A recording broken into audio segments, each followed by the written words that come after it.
За първи път през зимата, когато във Варна е супер студено, а стрёмно топло. I'm so excited!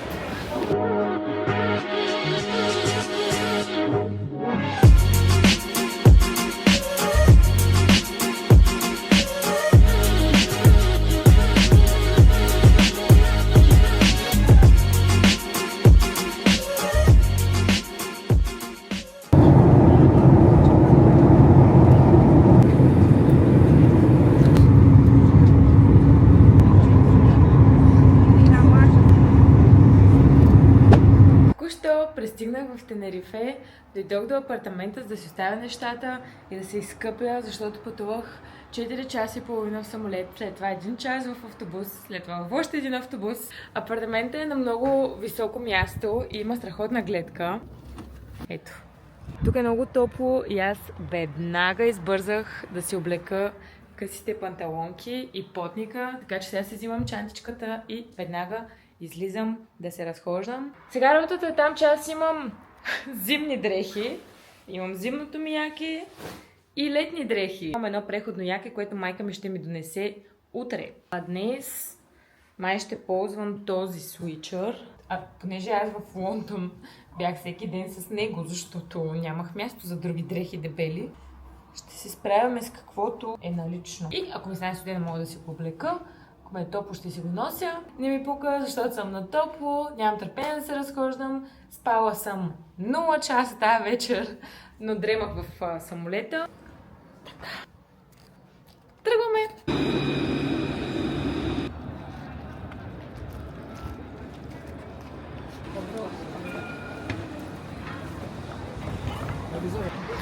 Пристигам в Тенерифе и първата ми работа е да отида да търся магазин да си купя джапанки.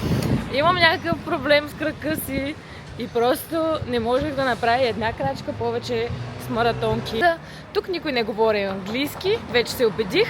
Жената в супермаркета някак си ме опъти и намерих един китайски магазин. За 1 евро казваше, с едно левчето, но вече няма да имаме левчето, ще имаме еврото явно, което никак не звучи така по същия начин. Но си намерих джапанки и даже бяха на промоция от 4,50 за 2,90 евро. Така, нов човек съм вече. Значи по принцип никога няма да обуя джапанки. Много ми е грозно, много ми е смешно, особено тези зелените, мразя зелено.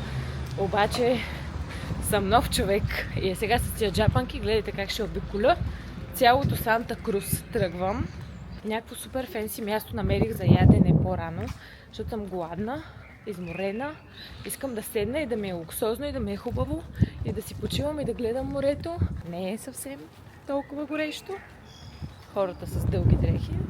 Но аз съм далеко и съм за малко и искам да се почувствам с едно лято. Гледайте тук каква.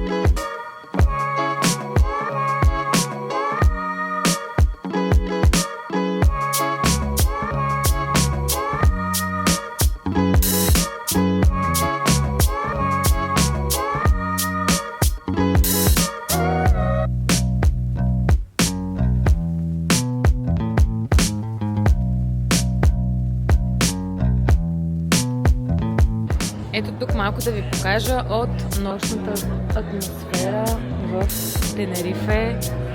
Много е сладко, много е автентично, има хора навсякъде, всички празнуват, всички са в настроение, всички са цветни.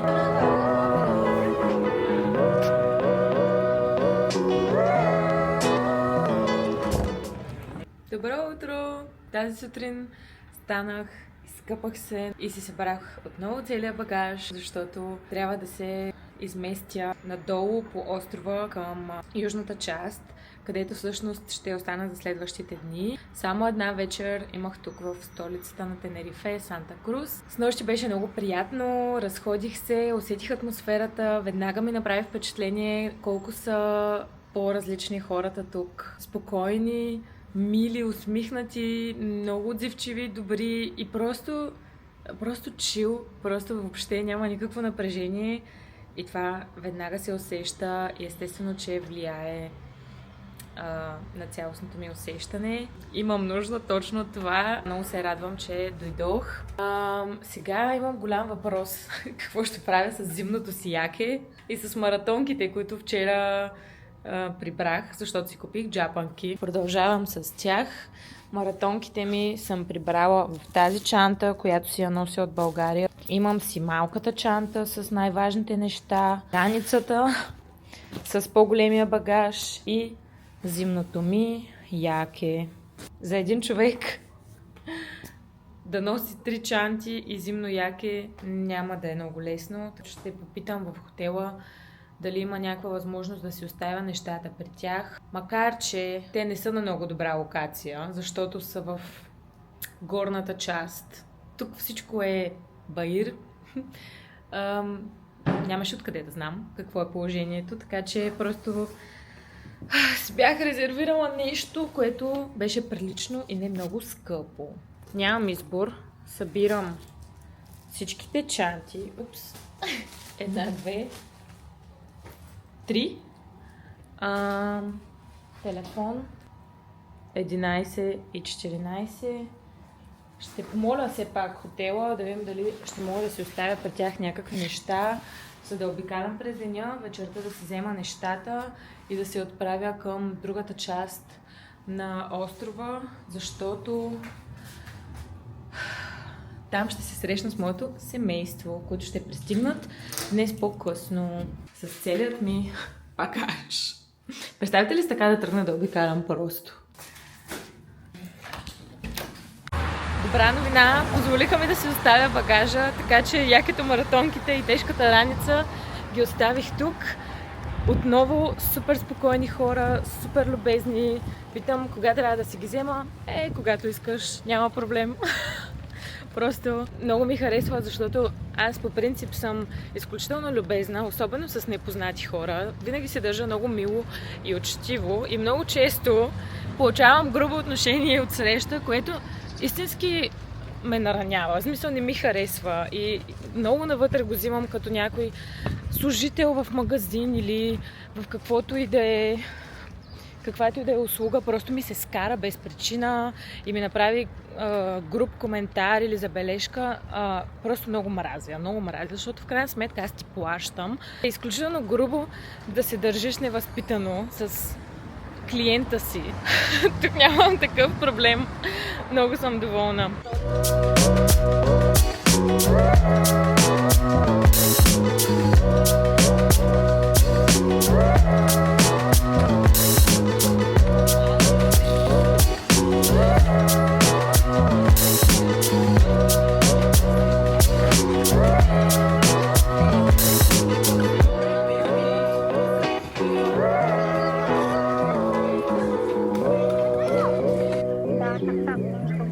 Приятен път и ще се чуем, когато сте тук.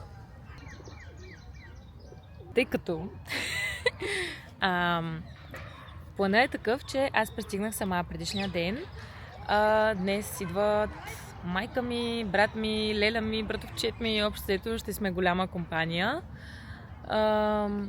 Аз днес трябва да ги изчакам сама. Честно казано, изобщо не съжалявам. По принцип, малко ми е скучно, когато пътувам сама. И обичам да си говоря с някой, да разглеждаме заедно, да си споделяме, да си снимаме. Но има друго нещо просто, когато си сам, че мозъкът ти тотално ресетва. И естествено много е важно да имаш самодисциплината, да не си цъкаш на телефона нон-стоп и някак си много научаваш за себе си. Това те поставя в напълно нова среда и да се оправяш сам на чуждо място, с непознати хора. Много е изграждащо това като преживяване и за мен е абсолютно задължително за всеки човек да го прави и то често. Така че ето ме тук. Открих един парк, който е супер приятен. Има кучета, които се разхождат, скейтборд, площадка и още мили, спокойни, добри хора. Просто това ще ми остане като най-яркото впечатление, хората. Не съм пила кафе още, но в почивните си дни, честно казано, опитвам да не пия кафе. Много обичам да пия мача. Много приятно ме кара да се чувствам. Вкусна ми е, особено когато е приготвена добре. Най-хубавата мача, която някога съм пила, е мачата в Самурай, в Велико Търново. Ако сте ходили там, знаете, ако не, трябва да отидете. Сега ставам, продължавам надолу по Баира, за да стигна до морето и там някъде ще намеря местенце, където да си взема мача и ако има гранола бол, просто ще съм най-щастливата. Това ми е любимото комбо. Мястото, където вечерях вчера, мисля, че имат точно такива неща. То е... Всъщност аз го снимах, но беше вечер. То си е цяла сграда на 3 етажа. Мисля, че имат и руфтоп, и тераси, където е много красиво. Така че най-вероятно просто ще се върна там, защото много ми хареса. И ще видим на къде ще ме отведе деня.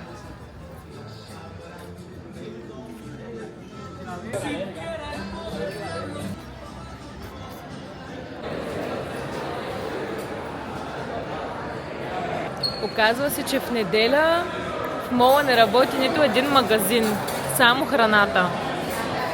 А пък аз съм решила да ям на друго място. Но просто случайно минах и видях Primark и бях като уау, отивам в Primark. Но не. Не и този път. Пък и това е по-добре за мен, защото имам нужда да стоя на слънчева светлина, за да се заредя за следващите няколко месеца тъмнина във Варна. Тук се откри една невероятна гледка от покрива на мола, която супер случайно намерих. Но долу палмичките просто са супер яки. Близо съм вече до плажа и там ме чака моята мача. А това не ви ли изглежда там, като ето там, някакъв много готин парк? Виждам, че има пътче. Ще се опитам да отида, защото целта ми е да прекарвам колкото мога повече време на открито, сред зеленина и да се зареждам от това, така че радвам се много, че не работи нито един магазин, за да не ме привлича и да не ме изкушава. Насочваме се към плажа. Искам само много набързо да се оплача от себе си. Знаех си, че това ще ми е голям проблем, ако реша да снимам влогове, защото за мен е много важно, когато някой човек говори пред камера, в телевизията или в интернет, да има много добър говор, отчетлив, граматически правилен. А моят не е такъв. Просто в ежедневието ми много думички ги завалвам, варненски диалект и така нататък. И съм сигурна, че когато после си гледам записите, това нещо много ще ме дразни. Освен това, също не ми харесва, когато прекалено много повтарям едни и същи думи. Аз го правя и си знам този недостатък. И си бях казала даже, че специално преди да започна да снимам видеа за YouTube, искам да чета повече книги, за да си обогатя речника и да звуча по-представително и по-добре, защото наистина е приятно, когато общуваш с човек, който има богат речник, добър говор, без диалект. Не ми се получава много, но ще работя върху това. Просто си ми е моя лична цел, мой проблем, който бих искала да поправя. Освен това, аз съм постоянно в залата, където също говоря пред много хора, макар и да не е пред камера. Също го смятам за доста отговорно. Затова обещавам да се постарая повече и да звуча по-добре.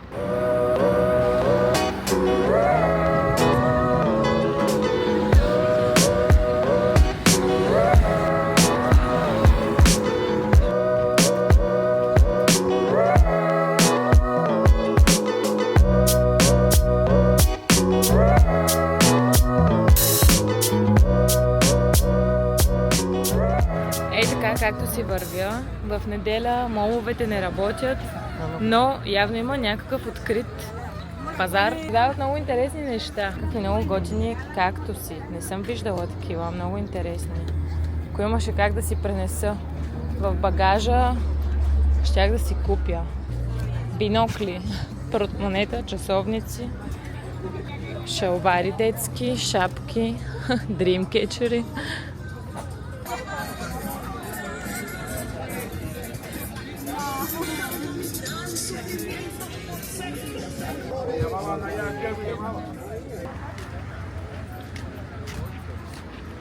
На някои сергии има много интересни неща, обаче на други малко ми изглежда се едно хората си правят гаражна разпродажба или са, не вярвам, крадени стоки, обаче събрани от някой боклук.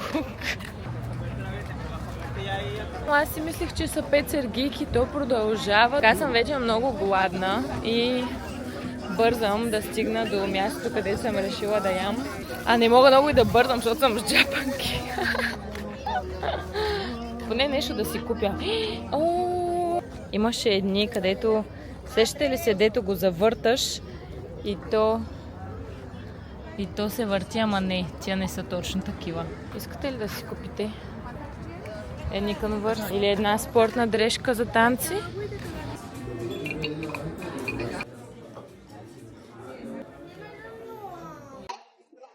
Хапнах си гранолата, изпих си почти мачата и така ми се доспа. Истината е, че не съм супер доволна от храната и сега много се ядем нещо друго. Трябва да се контролирам, защото тези последните дни просто ям страшно много сладки неща, вафли, киткати, шоколади, които в принцип не ям и не е добре да ям. Не обичам да ям толкова много. Самото място просто е супер готина атмосферата и затова много искам да се върна точно тук. Тъй като се изморих да обикалям, а доста вървях по-рано, може би сега просто ще си потърся една пейка на слънце и планирам да изненадам нашите на летище. Баба ми се обади и ми предложи да го направя и аз бях като нямам друга работа. Това включва катерене на Байра догоре, взимам чантите, връщам се надолу, може и пак с трамвай, за да отида до другия автобус, който пътува до летището и да се срещнем с семейството.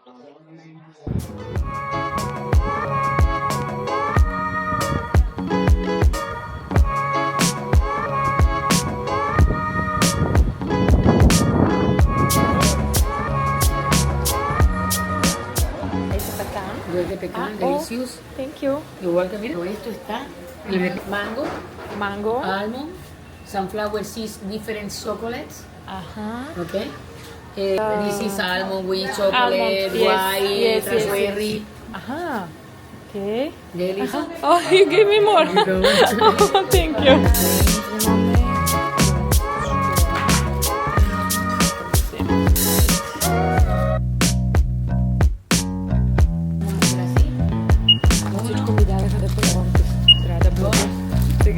Vamos a hacer.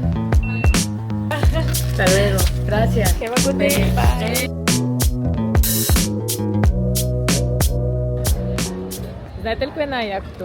Че хората като те видят с камера и май малко се стряскат и много внимават какво ти говорят, какво правят и какво сервират.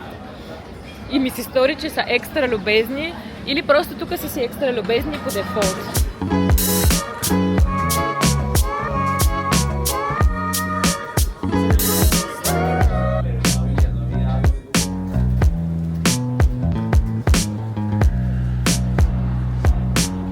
Вече се изкачвам нагоре по Байра към хотела, за да си взема багажа.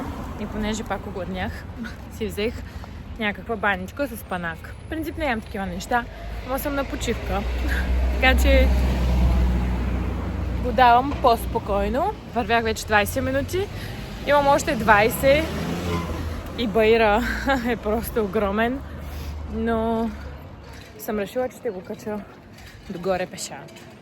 Няма да се отказвам, просто защото може би няма да се върнем повече тук и искам да видя колкото мога. Ето така може да видите, не е много голям Байра, но е постоянен в последните 40 минути. Стават ми 5 минути, сигурност на връщане ще си хвана трамвая или автобуса и директно се насочвам към летището, за да посрещна нашите и оттам нататък повече ще ме возят с кола, ще ми носят багажа, няма да имам проблеми. Много се задъхах. Цялостно Санта Крус е много приятно градче, столицата на Тенерифе. Едновременно е много спокойно, но в същото време има от всичко. Има магазини, има заведения, има плажна ивица, така че е много приятно да се разхождаш тук. Не успях да отида до този парк, който видях в далечината. Истината е, че забравих за него, като бях долу до водата. Но да, може би следващия път. Ето е сградата, в която се намираше моето апартаментче. Не е никак ниска. И супермаркета, от който си пазарих. Вижте Баира надолу. Нямам представа защо реших да го кача пеша нагоре, след като можех да се кача с трамвая и да сляза пеша. Въпреки че щях да съм с багажа. Нищо, не съжалявам. Сега само ще си купя едни мокри кърпички, защото ако не сте забравили, обикалям цял ден с джапанки и изглеждам покъртително. Но, както се казва, аз съм отдалеко, съм за малко.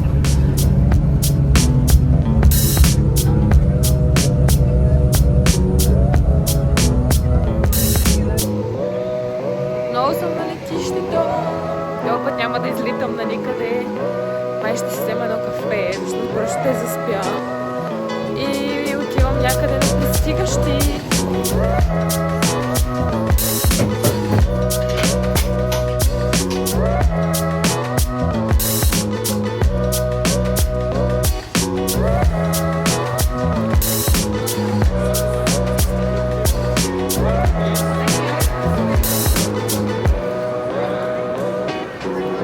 Официално знам, че са кацнали, понеже братовчет ми веднага ми писа. Той не знае, че ги чакам тук. Теже страшно много ми тежат 85-те чанти, които нося с обувки, таблети и всичко друго.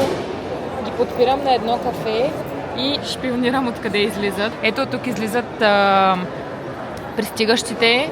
Буквално съм зад тях. Много стратегическо място. Всеки момент ще минат проверка и ще дойдат. Много се вълнувам, защото преди никога не съм чакала някой на летището или може би веднъж. Много е забавно да го правиш и не знам аз как не се сетих, но добре, че баба ми е умна и ми напомни да го направя. Дано да се зарадват.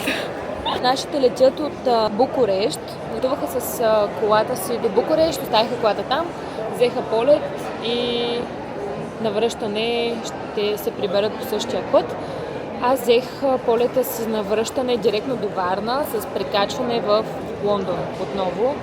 Мисля, че де-факто си удължавам пътя, защото полета от Тенерифе до Лондон е 4 часа и половина, което е доста, наистина доста. Поне си се прибирам във Варна и съм спокойна, че няма да се мъкна по автобуси. Добре, ще се подготвя. Малко се чувствам, за едно си чакам куфара на летището да пристигне.